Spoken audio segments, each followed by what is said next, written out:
Hi everyone, welcome to Dhani kitchen. ఈరోజు వీడియోలో cream cheesy kunafa ఎలా ప్రిపేర్ చేసుకోవాలో చూద్దాం. దీనికోసం సేవియాన్ని తీసుకొని ఇలా సన్నగా కట్ చేసుకొని ఒక ప్లేట్లోకి తీసుకోండి. ఇందులోకి నెయ్యి అనేది వేసుకొని ఈ సేవియానికి అంతా కూడా నెయ్యి పట్టేటట్లు ఇలా బాగా మిక్స్ చేసుకోండి.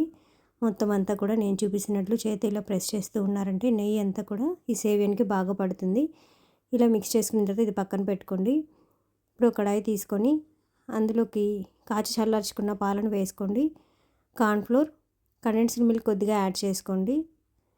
తర్వాత షుగర్ అనేది కొద్దిగా యాడ్ చేసుకోవాలి. ఇలా షుగర్ వేసుకున్న తర్వాత ఫ్రెష్ క్రీమ్ కూడా కొద్దిగా వేసుకొని వెనిలా ఎసెన్స్ కొద్దిగా వేసుకోండి. ఇలా వేసుకున్న తర్వాత ఇవన్నీ కూడా బాగా మిక్స్ చేసుకోండి.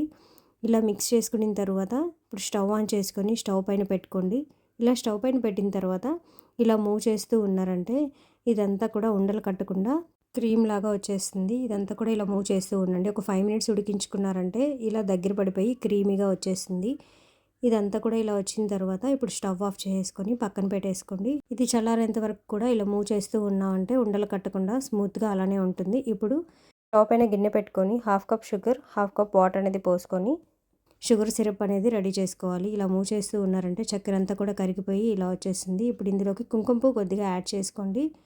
ఇలా కుంకుమ పువ్వు యాడ్ చేసుకున్న తర్వాత కొద్దిగా నిమ్మరసాన్ని కూడా యాడ్ చేసేసుకోండి. ఇలా యాడ్ చేసుకున్న తర్వాత ఒకసారి ఇలా మిక్స్ చేసేసుకొని ఇది కూడా పక్కన పెట్టేసుకోండి.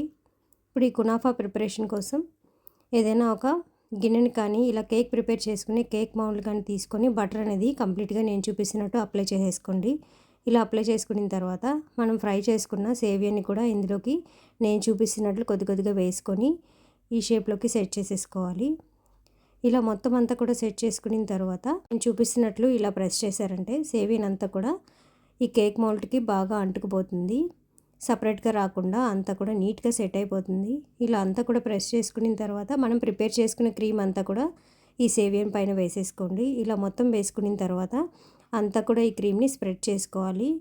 ఇలా స్ప్రెడ్ చేసుకున్న తర్వాత చీజ్ పీసెస్ అన్నిటిని కూడా దీనిపైన వేసేసుకోండి. నేను చూపిస్తున్నట్లు ఇలా సేవియన్ పైన అంతా కూడా చీజ్ని మొత్తం ఇలా డెకరేట్ చేసుకొని మనం ఫ్రై చేసుకొని పక్కన పెట్టుకున్న సేవియన్ని కూడా మిగతాదంతా కూడా దీనిపైన నీట్గా పెట్టేసుకోవాలి.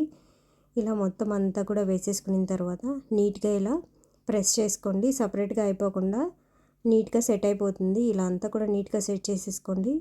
ఇలా నీట్గా ప్రెస్ చేసుకొని సెట్ చేసుకున్న తర్వాత ఆన్ చేసుకొని దోశ ప్యాన్ పెట్టుకొని దీనిపైన ఇలా పెట్టేసుకోండి. దీనిపైన మూత పెట్టేసి 5 మినిట్స్ వదిలేయండి. 5 మినిట్స్ తర్వాత మూత తీసి స్టవ్ ఆఫ్ చేసుకొని ఇంకొక వైపు కూడా కుక్ అవ్వాలి కాబట్టి దీన్ని ఇలా బోర్లించుకొని ఇంకొక వైపు కూడా కుక్ చేసుకోవాలి. నేను చూపిస్తున్నట్టు ప్లేట్ అనేది దీనిపైన పెట్టేసి ఇలా ఇంకొక వైపుకు మూవ్ చేసుకోండి. ఇప్పుడు దీనిపైన నుంచి ఇది తీసేసి మళ్ళీ స్టవ్ పైన పెట్టుకొని కుక్ చేసుకోవాలి.